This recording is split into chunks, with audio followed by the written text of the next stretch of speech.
Saviļņojošas, kā ik gadus septembra beigas ir Liepājas amatieru mākslas kolektīviem un citiem pašdarbiniekiem, jo šis ir laiks, kad sākas jaunā sezona. Un kolektīvi aicina savā pulkā ikvienu, kurš vēlas radoši izpausties un lietderīgi pavadīt brīvo laiku.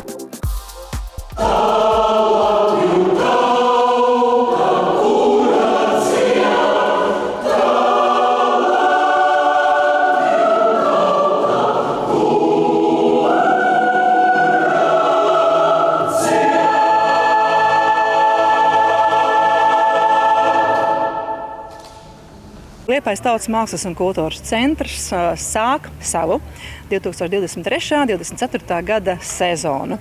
Varētu teikt ar tādiem vārdiem kā pēc vieniem no dziesmu svētkiem vai ir dzīve pēc dziesmu svētkiem. Tad es varu teikt, ka jā, dzīve pēc dziesmu svētkiem ir, tā ir noteikti. Un mūsu centra kolektīvi jau 2010. gadā pirmo reizi satikās tādā jaunā sezonas sākumā ar nosaukumu Mēs esam, lai apliecinātu to, ka tiešām mēs esam kopā, kuriem ir vienotas intereses un tradīcijas. Un, diemžēl, kopš 2018. gada izskatās, ka mēs neesam satikušies. Un šī ir atkal redzēšanās reize. Un šajā sezonā Liepājas Tautas mākslas kultūras centrā paredzami 25 amatieru mākslas kolektīvi. Mums ir pārstāvēti visi žanri, protams, kori, deju kolektīvi, folkloras kopas, bērnu kolektīvi, lietišķās studijas. Domāju, ka arī šī sezona būs notikumiem bagāta, jo mums ir diezgan daudziem kolektīviem lielas jubilejas, veidojas jau jauni projekti un ieceres. Un tā kā veidosim šo dzīvi kopā šajā gadā.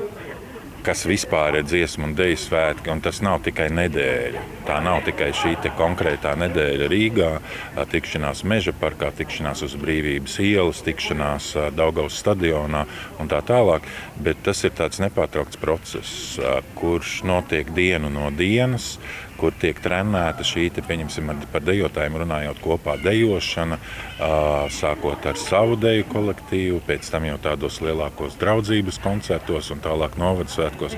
Un līdz ar to es domāju, ka tāds fenomens kā dziesmu deju svētki nebūtu iespējami, ja vispār tas notiktu tā, atnāktu īsi pirms svētkiem un mēs ātri iemācītos to visu, kas jāiemācās, nostātos nodejot vai nostātos nodziedāt. Līdz ar to tas ir tāds jau izveidojies kā dzīves stils.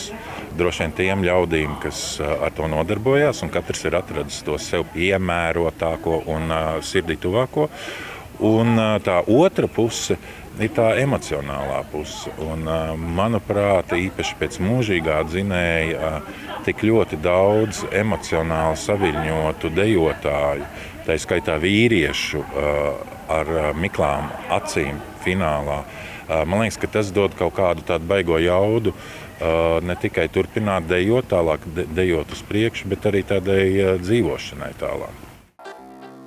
Jaunās sezonas atklāšanas pasākumā šajā reizē visu Liepājas Tautas mākslas un kultūras centra kolektīvu komandas sacentās erudīcijas spēlē prāta rokenrols.